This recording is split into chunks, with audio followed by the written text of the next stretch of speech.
Well, it's moments to downtown Melo, and you're listening to the Entertainment Report on iHeartRadio, live from Dubai for Monday, October 11th, 2021, delivering some major stories and trends going on in the world of entertainment and beyond. You can follow the show on Facebook, Twitter, or Instagram, facebook.com/The Entertainment Report with Ray Melo, that's RAYMELO, on Twitter at The Enter Report, or on Instagram at The Entertainment Report. You can listen to the show anytime you want on iHeartRadio.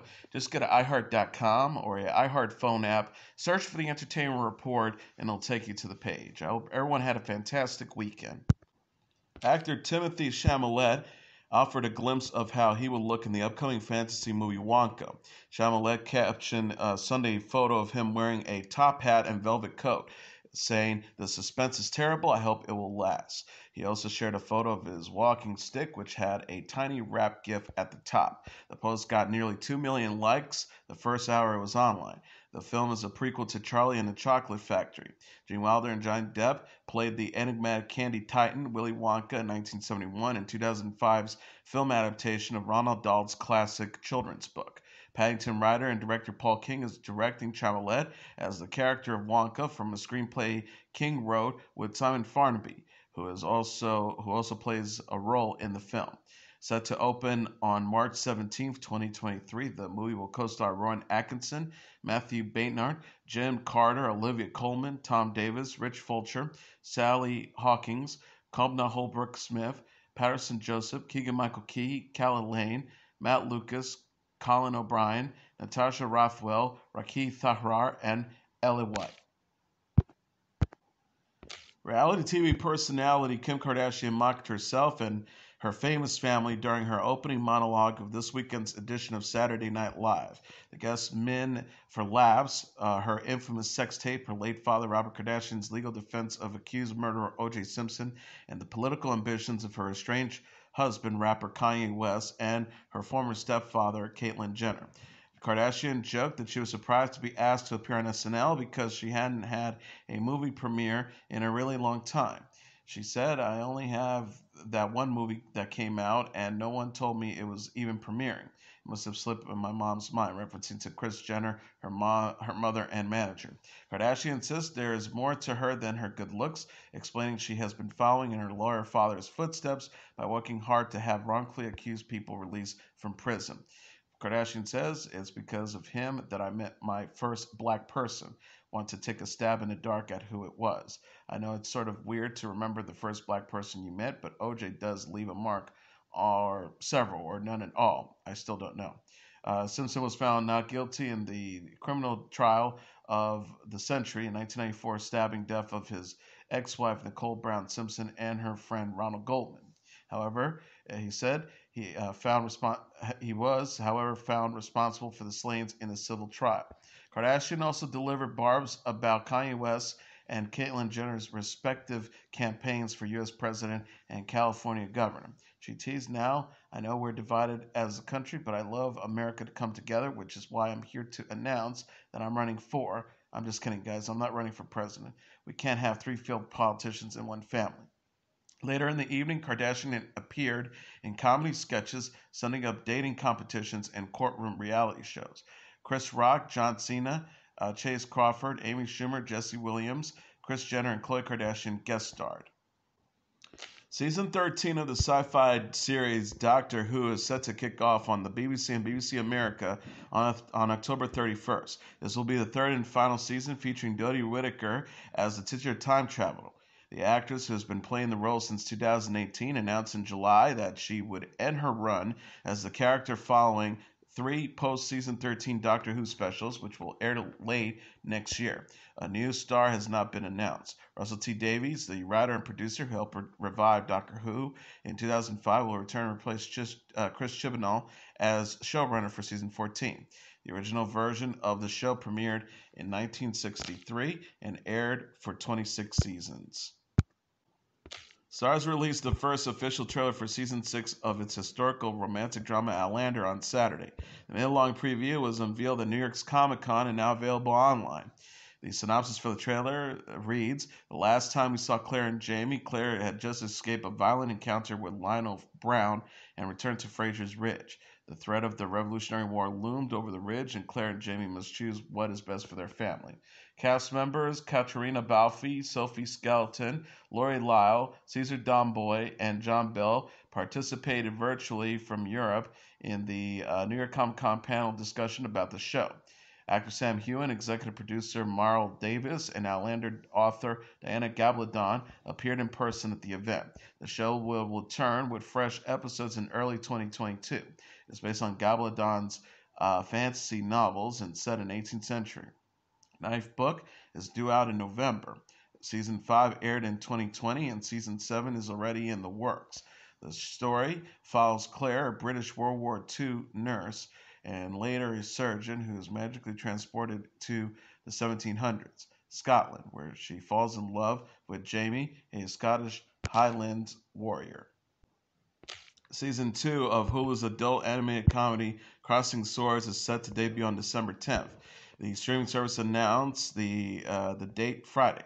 The synopsis reads, another 10 episodes of the bingeable mayhem representing the next chapter in the adventure of Patrick, the long-suffering squire, as he climbs the ladder of knighthood in the service of the volatile King Merriam. There are new friends to make, new enemies to vanquish, and new horrors to scar Patrick for life, including bloodthirsty leprechauns, an island of killer monkeys, and a shadowy villain who could destroy everything Patrick has ever known. The medieval show features the voices and talents of Nicholas Hoult, Luke Evans, Alana Obach, Tara Strong, Tony Hale, Adam Ray, Maiska Erskine, Adam Pally, Seth Green, Wendy McClellan-Covey, Brenken Meyer, and Jamila Jamil.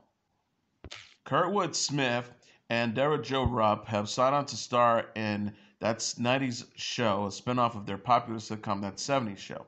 Netflix announced Friday it ordered 10 episodes of the show. Smith and Rupp will reprise their roles of Red and Kitty. They will also executive produce the sequel series from That 70s Show creator Bonnie Turner and Terry Turner. No casting has been announced yet. Synopsis reads, hello, Wisconsin. It's 1995, and Leah Foreman, the daughter of Eric and Donna, is visiting her grandparents for the summer, where she bonds with a new generation of Point Place kids under the watchful eye of Kitty and the stern glare of Red. Sex, drugs, and rock and roll never dies, it just changes clothes. Greg Mettler, whose credits include Man with the Plan and The Muppets, is the showrunner. That 70s Show initially ran on Fox from 1998 to 2006. It starred Smith, Rupp, Topher Grace, Ashton Kutcher, Mila Kunis, Danny Masterson, Laura Prepon, Wilfred Valderrama, and the late Lisa Robin Kelly.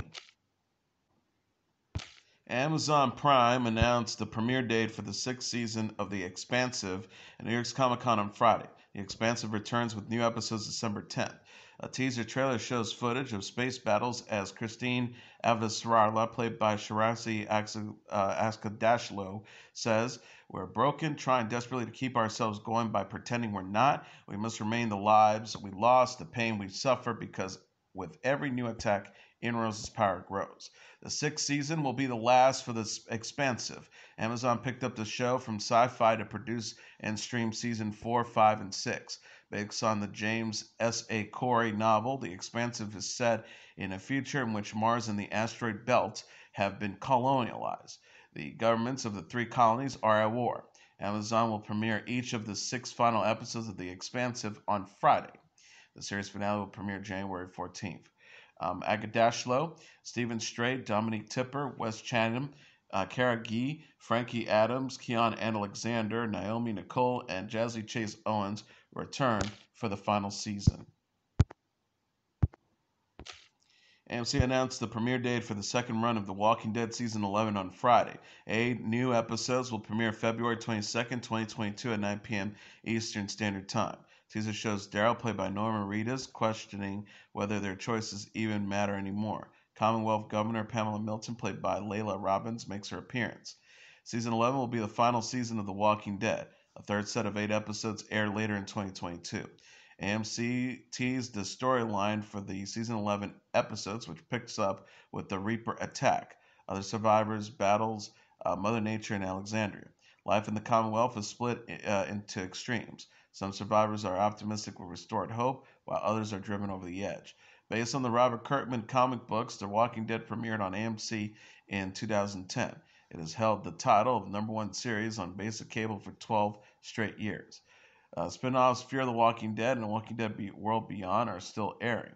Episodes premiere 1 week early on the AMC streaming service. USA Network announced the premiere date of a Nash Bridges reunion movie. Don Johnson and Cheech Marin will reunite and return in the film simply titled Nash Bridges November 27th at 9 p.m. on USA.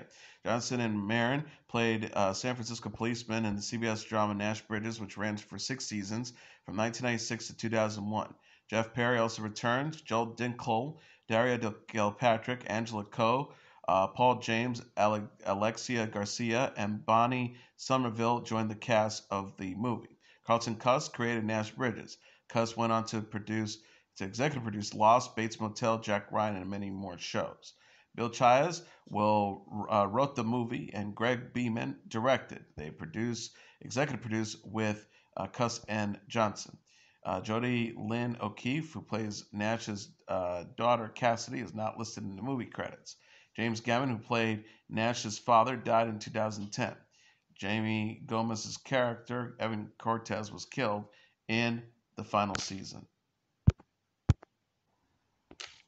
The Real World Homecoming Los Angeles will premiere on Paramount Plus in November. The streaming service shared a release date November 24th and teaser for the series Friday. Homecoming Los Angeles will reunite the cast of The Real World Los Angeles, which aired on MTV in 1993. Beth Anthony, Beth Stolarkix, David Edwards, Glenn Naziris, Irene Bera, Kearns, Jonathan Brennan, and Tammy Ronan will return for the show. The new series will be filmed at the same Venice Beach house featuring in the original show. Homecoming Los Angeles will follow the cast as they reconnect, get real with each other. Once again, the teaser shows Edwards clash with his co-stars, and Stolarkix is declared we're back. The Real World Homecoming is a spin-off of The Real World that reunites the original cast of past seasons. The first season, The Real World Homecoming New York, was released in March and featured the cast of The Real World New York. Paramount Plus renewed The Real World Homecoming for season 2 and 3 last week. A 37-year-old performer was killed onstage by falling scenery during a Moscow opera this weekend, Russian media reports said. Yevgeny Kulesh was working as an extra in the Bolshoi theater production of Nikolai Rimsky-Korsakov's Satko when he was crushed to death during a scene change Saturday. The Bolshoi confirmed the tragic accident in a statement hours after it happened. Witnesses said the show was stopped, the performers left the stage, and the audience was evacuated. The incident is still under investigation. This is not the first misfortune to befall the theater. The artistic director at the Bolshoi Ballet was seriously injured in 2013 when a masked man threw acid in his face. That same year, a violinist died after falling into the orchestra pit. Rapper Youngboy has never broke again. Sincerely Kentrell is the #1 album in the United States this weekend. Coming in #2 on the Billboard 200 charts day is Saturday is Drake's Certified Lover Boy, followed by Lil Nas X Montero #3, Kanye West Donna #4, and Olivia Rodrigo Sour #5. Rounding up the top tier are Doja Cat's Planet Her #6, Morgan Wallen's The Dangerous, the double album #7, The Kid Leroy's Expletive Love at #8, Billie Eilish's Happier Than Ever at #9, and Rod Wave's Soulfly at #10. And finally, No Time to Die, Daniel Craig's final outing as secret agent James Bond, is the #1 movie in North America, earning $56 million in receipts. BoxOfficeMojo.com announced on Sunday. Coming in #2 is Venom: Let There Be Carnage with $32 million, followed by The Addams Family 2 at #3 with $10 million. Shang-Chi and the Legend of Ten Rings at #4 with $4.2 million, and The Many Saints of Newark at #5 with $1.5 million. Right at the top tier are Free Guy at #6 with $1.3 million, Lamb at #7 with $1 million, Dear Evan Anson at #8 with $1 million, Candyman at #9 with $700,000, and Unknown Title #10 with $387,000. This weekend's top 10 films earned a total of $108 million. Last week's top 10 gross was about $126 million, with Venom: Let There Be Carnage leading at #1. And as your entertainment report for Monday, October 11th, 2021, I'm your host, Mr. Downtown Ray Melo. I'll be back tomorrow to deliver some major stories and trends going on in the world of entertainment and beyond. You can follow this show on Facebook, Twitter, or Instagram. Facebook.com/The Entertainment Report with Ray Melo. That's RAYMELO. On Twitter at The Enter Report, or on Instagram at The Entertainment Report. You can listen to this episode or any previous episodes of The Entertainment Report anytime you want on iHeartRadio. Just go to iHeart.com or your iHeart phone app, search for The Entertainment Report, and it'll take you to the page. Good night, and God bless you all.